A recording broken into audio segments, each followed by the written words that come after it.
Hablar José a los hijos de Israel diciendo: Dios ciertamente os visitará y haréis llevar de aquí mis huesos.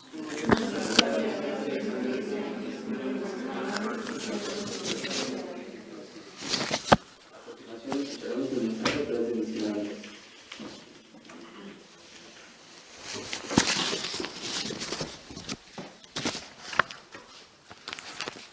Buenos días.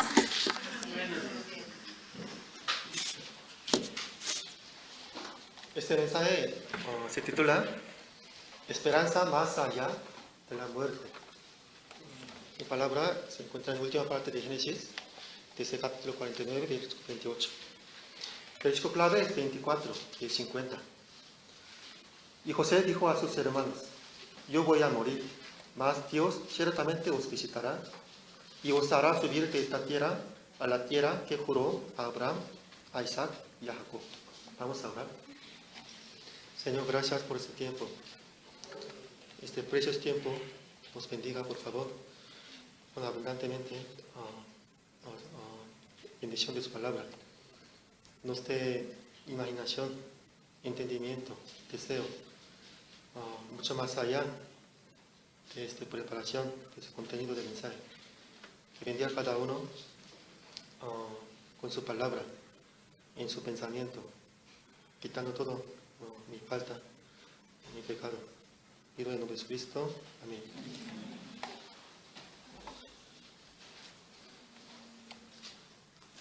Lo que distingue nuestra vida de la vida mundana es tener una esperanza diferente. Hoy vamos a revisar nuestra esperanza. ¿A qué esperamos de verdad? Ante la muerte, difícilmente nos aferraríamos a la vanagloria o la mentira, porque por nuestro corazón sabemos que ya se acabó todo y solo nos queda ver a Dios, el juicio final.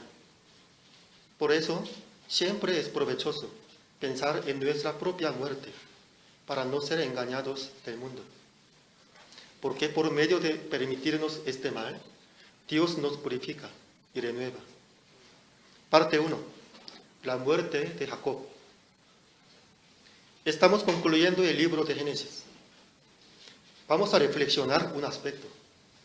Génesis es el libro de la creación y del nacimiento e inicio de todas las cosas. Pero también es un libro que trata abundantemente de la muerte, iniciando con la muerte de Abel. En la genealogía del pueblo de Dios aparece la palabra murió por cada persona. Después Abraham murió, Sara, Isaac, etc. Todos ellos murieron. Cuando yo era niño de 5 o 6 años, me parecía muy raro el concepto de la muerte. Era algo imposible de entender. ¿Cómo que se muere una persona? ¿Qué será después? Me parecía casi absurdo el hecho de que todos van a morir. Pero conforme pasó el tiempo, me acostumbré a esta idea y lo acepté gracias a la escuela y a la sociedad que me enseñaron cosas duras en nombre de la realidad y la ciencia. Y mi vida empezó a ser limitada, deprimida y esclavizada bajo el poder de la muerte. Lo que quería decir es esto. Se ve muy natural cuando la Biblia habla repetidamente de la palabra murió. Pero siento que aquí existe cierta lógica, pues quizá este libro está enfatizando la consecuencia negativa e inevitable del pecado en toda la humanidad en un tono oscuro y con mucha tristeza de parte de Dios Creador. El libro de Génesis termina tratando 2 muertes más. ¿Saben ustedes qué palabras aparecen en el último versículo de Génesis? Son las palabras murió, ataúd, Egipto, entre otras, al final del libro, como si fuese su conclusión. Sin embargo, a mí me parece que a Dios siempre le gusta invitar a nuestra imaginación y a escuchar de la justicia invisible más allá de ver las cosas actuales en este mundo. De esta manera, muchas veces la Biblia trata 2 cosas separadamente. Primero, lo que pasa en este mundo, donde predomina la muerte. Y segundo, tener la palabra de justicia con esperanza viva. Por ejemplo, el libro de Eclesiastes puede ser bastante confuso porque habla en muchas partes según el punto de vista humano, sin Dios. Lo que hace maravilloso a este libro es que trata dos puntos de vista alternativos y nos invita a una vida con Dios. Vanidad de vanidades, todo es vanidad. Ser sabio es vanidad, trabajos y logros son vanidades. No hay cosa mejor que comer y beber y disfrutar, etc. Pero luego menciona, de repente, sobre Dios. Entonces cambia el sentido de su discurso. Porque al temer al Dios eterno, nuestra vida llega a tener significado y orden. La clave para entender este libro es Dios. La clave para entender la vida es tener la palabra que viene de Dios eterno en nuestra vida. En Génesis no se mencionan cosas malas sin esconderlas. Pero cuando creemos a Dios y su promesa, estas cosas malas no tienen dominio en nosotros. Somos espirituales y no solamente carnales. Nuestra carne morirá, pero nuestro espíritu está dependiendo y esperando a la promesa eterna de Dios. Jacob y José, dos grandes y últimas figuras del libro de Génesis, murieron.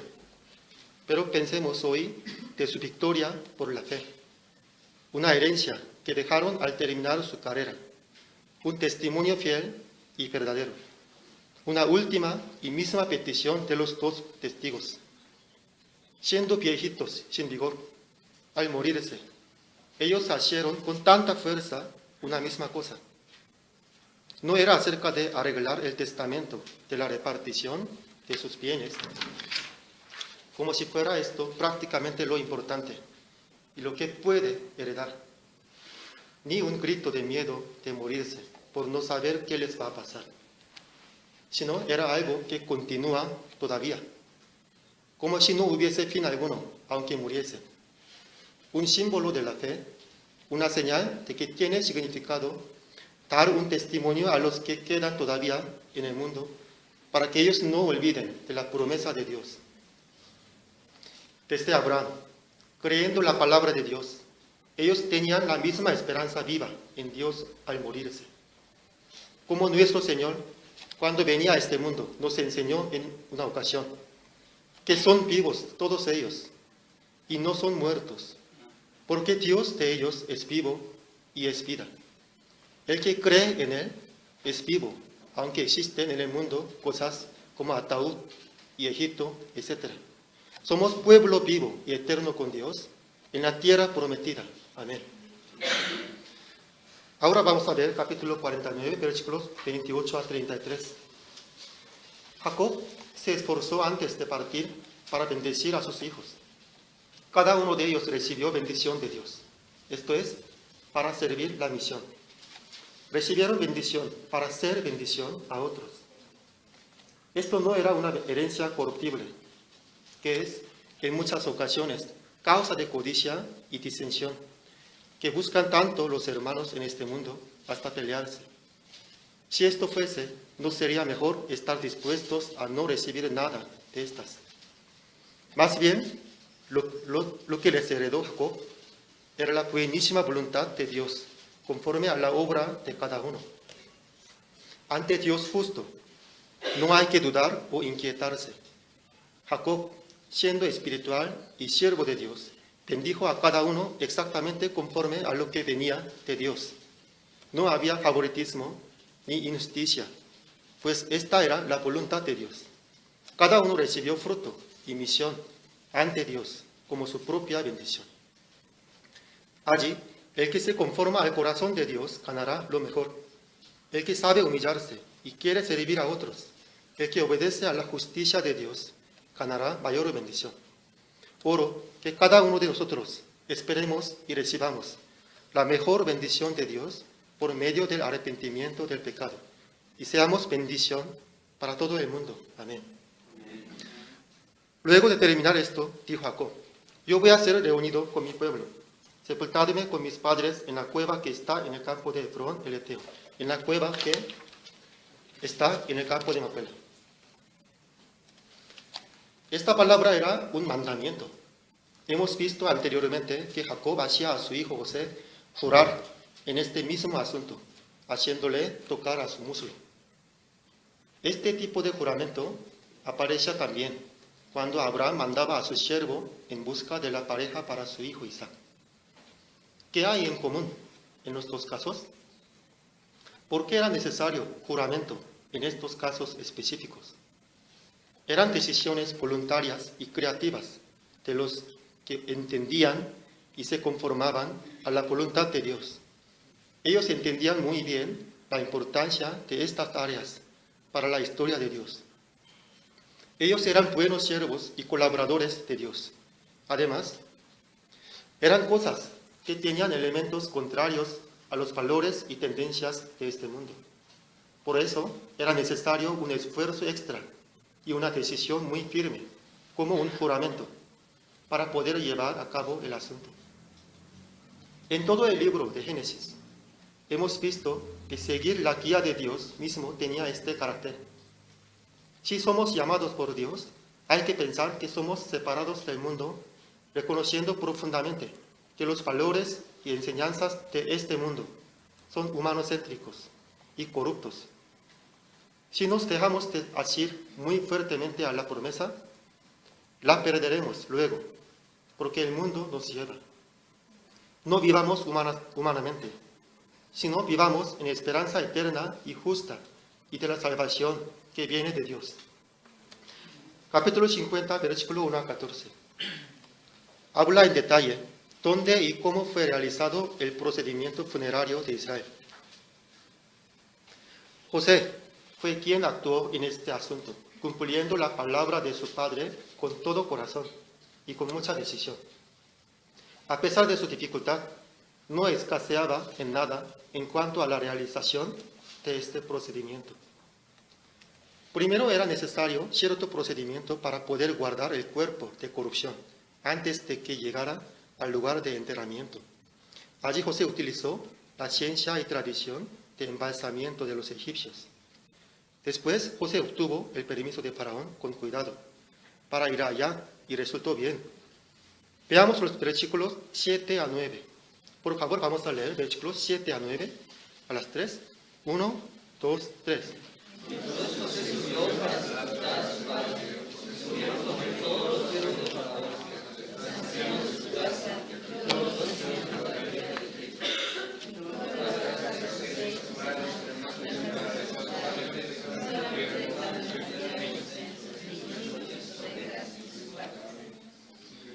¡Qué evento tan grandioso!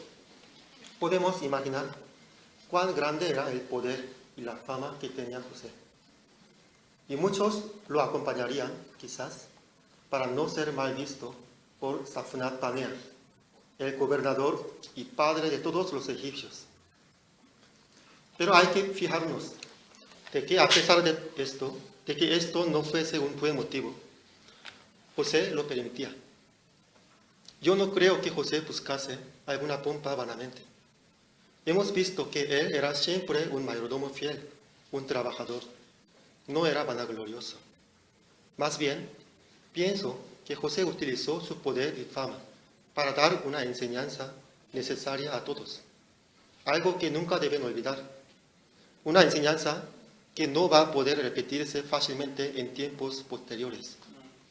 Dice la palabra que toda la familia de José y la de sus hermanos subieron con él.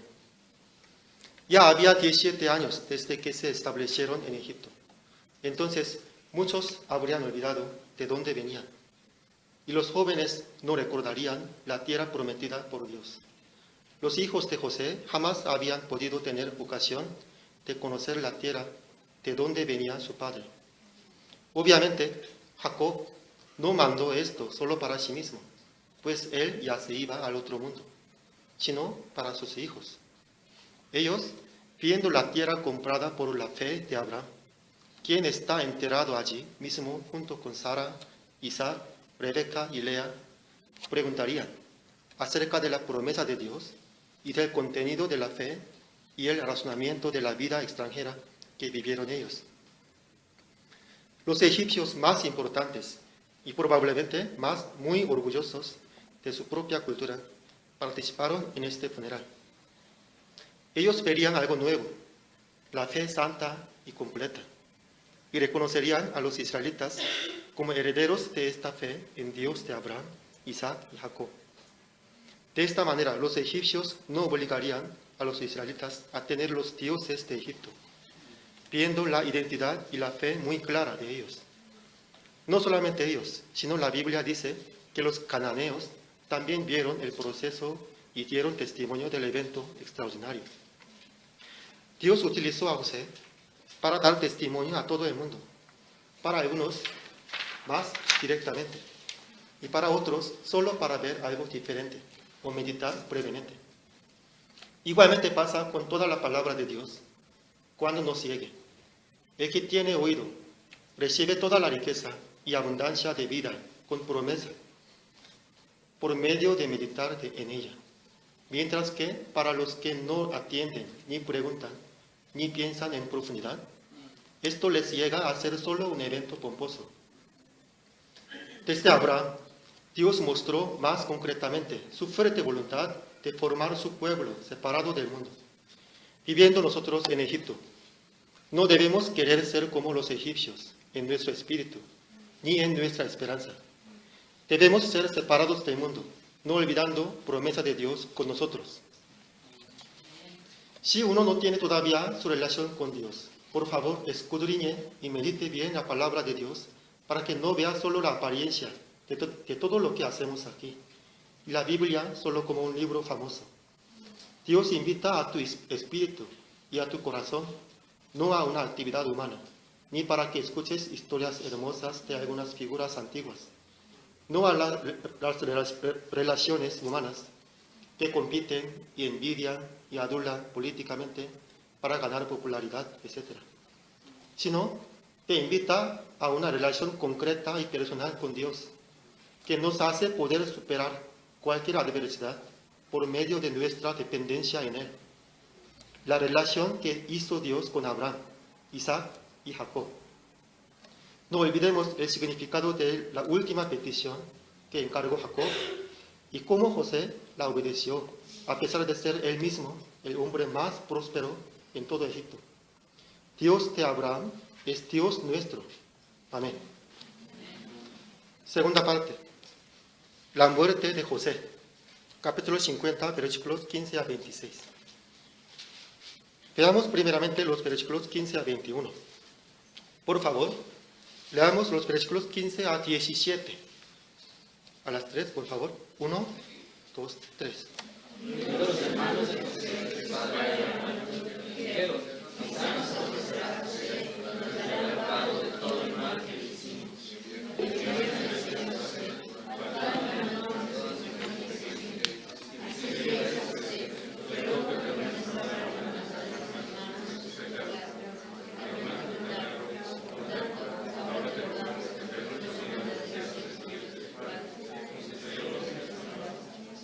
Gracias. Aquí entendemos que hay un malentendido entre José y sus hermanos. La dirección que procura José y las preocupaciones de sus hermanos eran totalmente distintas. Nos da una imagen de que los hermanos de José estaban muy atados al miedo por causa de tener su pensamiento encerrado en sí mismos, mientras José ve el futuro del pueblo de Dios conforme a la voluntad de Dios.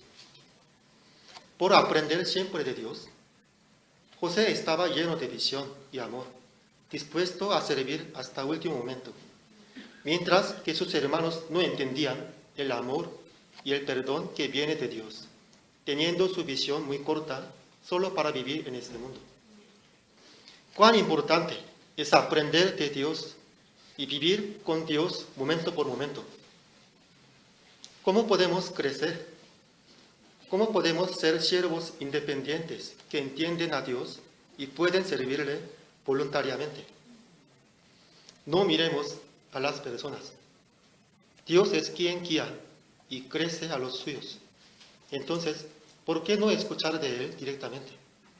La lectura personal de la Biblia debe ser más dulce y provechoso que escuchar algún mensaje.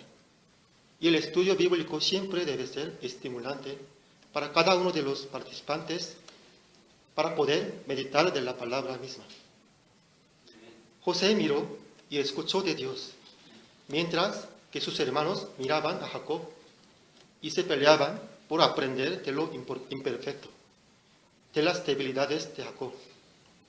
Son ellos frutos de Jacob, mientras que José es fruto de Dios y colaborador de la historia junto con Jacob. De igual manera, debemos orar por nuestros hijos y ovejas para que más que aprender de nosotros, tengan la costumbre de meditar la palabra de Dios. Amén. Lamentablemente, aún entre los hermanos de VF hubo personas que engañaron o maltrataron a otros miembros por su codicia material y egoísmo. Al ver esto, nos preguntamos, ¿a qué esperamos? ¿De verdad tenemos la promesa de Dios? ¿O tenemos las promesas engañosas de este mundo? No es difícil entender por qué tenía que llorar José al hablar con sus hermanos. Yo digo que Dios en el cielo diariamente está llorando por nuestro corazón estrecho y egocéntrico. Pero tampoco podemos pensar que Dios abandone a los hermanos de José. Más bien, como hemos visto las bendiciones de Jacob a sus hijos, Dios guarda nuestra bendición pacientemente, con el anhelo de nuestro arrepentimiento verdadero. Cuando las abundantes lágrimas de José empiecen a caer en nuestros propios ojos, y cuando podamos reconocer y lamentarnos en nuestro corazón de nuestro instinto egocéntrico y toda nuestra sociedad, Dios recibirá la recompensa de su trabajo y hará una fiesta espiritual que nos invite y nos consuele de verdad a nuestro espíritu ya quebrantado de nuestro hombre viejo. Doy gracias a nuestro Señor Jesús, quien murió en la cruz para perdonar todo nuestro pecado. Él que puede recibir el perdón del Señor, participará en la fiesta celestial. Tomarán y comerán santidad y amor de Dios en todo su ser, hasta el rincón de su corazón, y en todos sus miembros sentirán felicidad y libertad con Dios. Dios es amor. Dios llora porque nosotros no vemos la excelencia de lo que nos ofrece y de su poder y amor. Amén. Vamos a ver versículos 19 a 21. Y les respondió José, no temáis, ¿acaso estoy yo en lugar de Dios? Vosotros pensasteis mal contra mí, mas Dios lo encaminó a bien, para hacer lo que vemos hoy, para mantener en vida mucho pueblo. Ahora pues, no tengáis miedo, yo os sustentaré a vosotros y a vuestros hijos. Así los consoló y les habló al corazón. Primero dice, vosotros pensasteis mal contra mí. Ellos hicieron maldad. Claramente fue lo malo. Y esta maldad, desde su pensamiento, fue originada. Como nos enseñaba exactamente nuestro Señor Jesús. El odio que hay en nuestro pensamiento ya es pecado. José no consideraba bueno lo que hicieron. Sin embargo, José no enfatiza en esto. Es más importante creer en la obra maravillosa de Dios. ¿Quién pudo hacer bien en nuestras vidas, aún utilizando el mal que cometimos? Ahora estamos en felicidad, con nuestra situación reconciliada con Dios. Podemos hablar del pasado doloroso, pero ya no con tristeza ni con lamentaciones, sino como algo que pasó, dando gloria y gracia a Dios por su perdón, por su poder y su buena voluntad que trabajó en nuestra vida.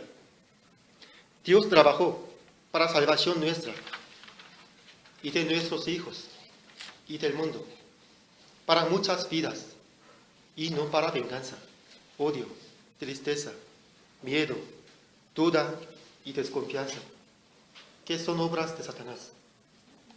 Que sea este amor y poder de Dios nuestra visión y consolación perfecta en nuestra vida nueva en Jesús. Amén. Después de esto, pasando un poco más de 50 años, llegó tiempo de la muerte de José. José cumplió 110 años de vida. Parece que no fueron muchos los años que vivió José, comparando con sus hermanos mayores, quienes a lo mejor todavía estaban vivos, o con respecto a sus antepasados. Pero imagínense, tampoco fueron pocos años para guardar la fe. José tenía aproximadamente 55 años de edad al morir su papá y vivió otros 55 años. La verdad es que 55 años es tiempo suficiente para que pase cualquier cosa, incluso en nuestra esperanza y fe. No olvidemos que José tenía poder y fama, cualidades que pueden corromperle fácilmente, para hacerle ver más las cosas actuales que las cosas venideras. Pero imagino que el secreto de su vida espiritual, aquello que le mantuvo sobrio y alerta de todas las cosas tentadoras que le ofrecía el mundo, fue el dedicarse completamente a su misión. Pues José cuidaría durante toda su vida, en especial de los israelitas y a sus hermanos, conforme creer la promesa de Dios. Veamos cuáles fueron últimas palabras de José. Por favor, vamos a leer versículos 24 y 25 a las 3. 1, 2, 3. José dijo a sus hermanos: voy a morir, mas Dios ciertamente resucitará. Les hará servir la tierra al rey de Abraham, Isaac, y jurar.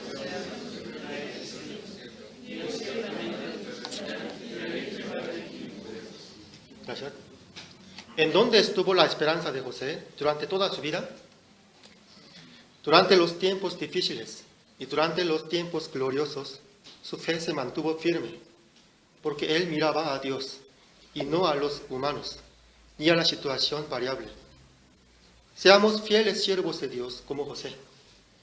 Dios quiere que tengamos la promesa de Dios en cualquier situación, una esperanza, valor y misión mucho más allá de nuestra muerte. Somos vivos junto con Dios, aún viviendo y muriendo en este mundo. Amén. Para concluir, como conclusión del libro de Génesis, pienso que sería necesario recordar la promesa que Dios hizo con Abraham. Esta promesa ha sido repetida casi por cada capítulo, lo cual quiere decir que no debemos olvidarla jamás al vivir en este mundo. Vamos a guardarla en nuestro corazón y heredarla a las ovejas e hijos. Que nuestra sepultura, nuestro hueso, nuestra última esperanza esté allí, junto con promesa de Dios. Amén. Por favor, vamos a leer todos juntos en voz alta y con firmeza Génesis capítulo 12, versículos 1 a 3. Y con esto terminemos el mensaje. Génesis capítulo 12, versículos 1 a 3.